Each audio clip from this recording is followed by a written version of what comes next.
Isidore of Seville, De Grammatica, Episode 1. De disciplina et arte.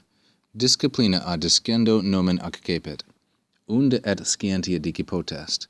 Nam scire dictum ad discere, quia nemo nostrum scit, nisi qui discit.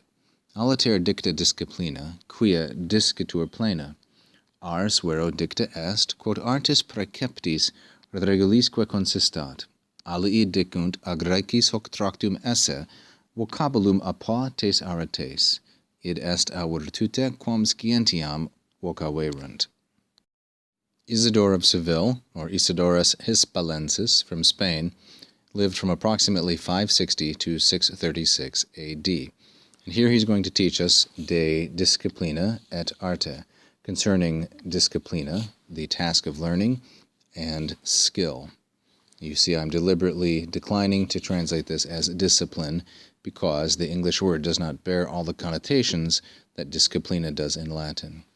So he begins then, disciplina ad discendo nomen accepit. Disciplina, the art of learning, from the act of learning, discendo, receives its designation, takes its name. Accepit is third singular, and it is perfect tense. Its object is nomen, so has derived or has taken its title from the task of learning. Discendo is a gerund, that is a verbal noun, and here it is in the ablative singular and neuter singular, ablative. Whence also, unde et, or for this reason, from this source also, scientia dici potest. It can be called, potest dici, scientia, knowledge.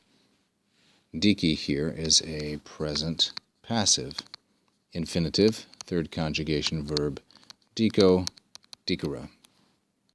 And now Isidore will give us one of his famous etymologies.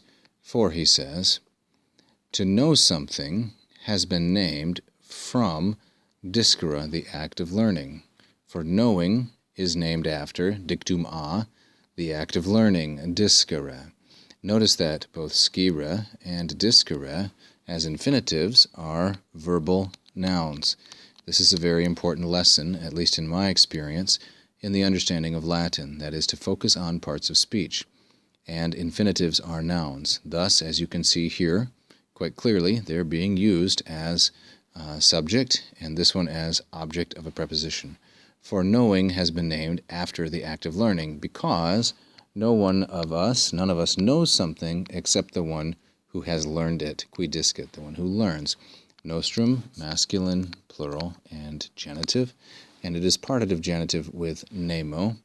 And the etymology that Isidore is developing is the similarity of sound, the assonance between scire and discere. You see that? I doubt that this is an accurate etymology or derivation. I could be mistaken. Aliter dicta disciplina. So discipline, or the act of learning, has been so called for another reason, or in another way. Aliter, an adverb, has been named that for another reason, namely because, and here he uses discitur in the passive, it is learned, or learning takes place as something plena, full. Now again, the etymology here is that the word disciplina, he suggests, is discitur plena. And again, I don't believe this is an accurate etymology, but Isidore makes a great deal of hay out of it, as we will see in the next episode.